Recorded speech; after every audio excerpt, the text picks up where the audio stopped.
Hello, Victor here, RestoreYourMercedes.com, and this video is for Steve and Chris in Ohio. So here we have the motor, guys, and I had to open it back up.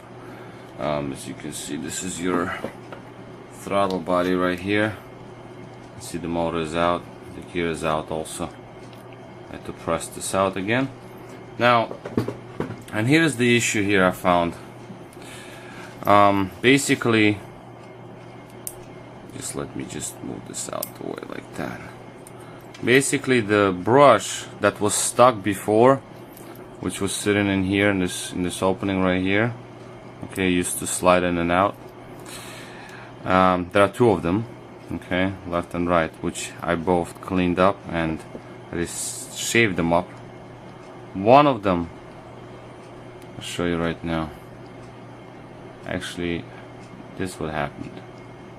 The connecting cable, the connecting wire, just came loose from this brush. So I'm just still exercising my options here, what to do with this issue. This is another one, but the other one stays. As you can see, I can just like pull it out. You know, it's in there alright. The first one failed. So, as this one, as you can see, you can just pull it straight out, which is bad news. Therefore, the motor would work intermediately. It would work and it would stop. It would work and it would stop because the connection would have been poor. So there would be no connection. Now there are a couple of options that I'm having here. Option number one is to replace it with another brush from the V8 motor. This brush seems similar, however the wire itself is much thinner, so the current that can go through this cable is obviously less. I did it before it worked, but we do have that brush broke, so there was no way back, so I had to do something with it. So that's what I did, and it did work, and the customer never called back. It's been quite a few years now, and it was fine. Second option is, I have this motor right here. Somebody tried to fix it. It's all messed up.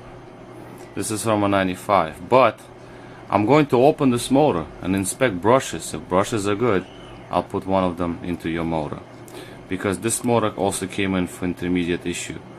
It would stop, and once I had the motor back then from parts throttle body, I sold it to that customer, and it was just fine. He said no more issues. With his motor, he did have issues, and I'll show you another option. I mean, I'm all about options here. Let's see, I have very unique piece which I used before. What is it now? Hold on a second, let me see.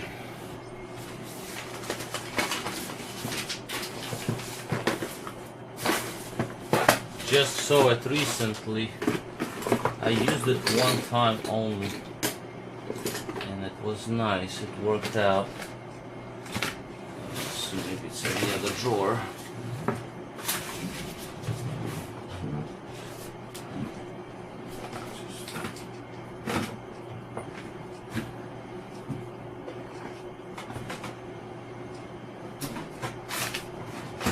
For some reason I thought it's right there, so therefore, oh, here it is. Okay,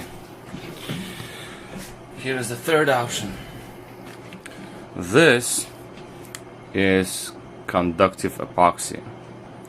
Now, this is basically epoxy glue. It is made to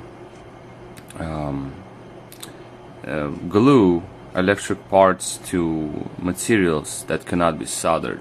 Okay, this is expensive. This is like $80 or something for these two little what are these, 7 gram 0.25 ounces, so it's like 0.5 ounce for $70, because it has silver in it supposedly. So it conductive silver epoxy, yeah, so there's silver in it, and it bonds very nice. It's just, let's see, quick solderless electronic connections. So I'm just gonna open up motor first, because I do really want to keep the original brush, because it does have a thicker wire, so obviously there will be more current passing through this wire. Because if you were to compare this one and the V8 one, the V8 is much thinner, as you can see it. Like I said before, it did work before. I put it into one of these 600 throttle bodies and it did work. Customer never called back, there was no problems. But your brush is fine. His brush was basically broken in half, so there was nothing to glue this to, nothing. It was just like cracked, so I couldn't salvage that, so I had to use something. That's what I put in there at that point. So therefore I had to take a chance, and it did work. Now what I can do here is I can put a drop of that conductive epoxy in it, sink this in there and let it dry, and it should be fine. Same with this brush, I would just put a little bit of that epoxy around it. So because my understanding is there is nothing really that holds it, it was just like pressed fitted, and it would just remain in there. Back then in the 90s, I guess they didn't have that kind of stuff. But I want to do it right, so I don't want this to happen again, because I opened the motor twice. That's a lot. So I just wanted to make a quick video, just at least I finally found the problem. I found the problem, so that's what I wanted to show you. Alright, well, good news, bad news, but it's all solvable. I'll fix it. I'll talk to you soon.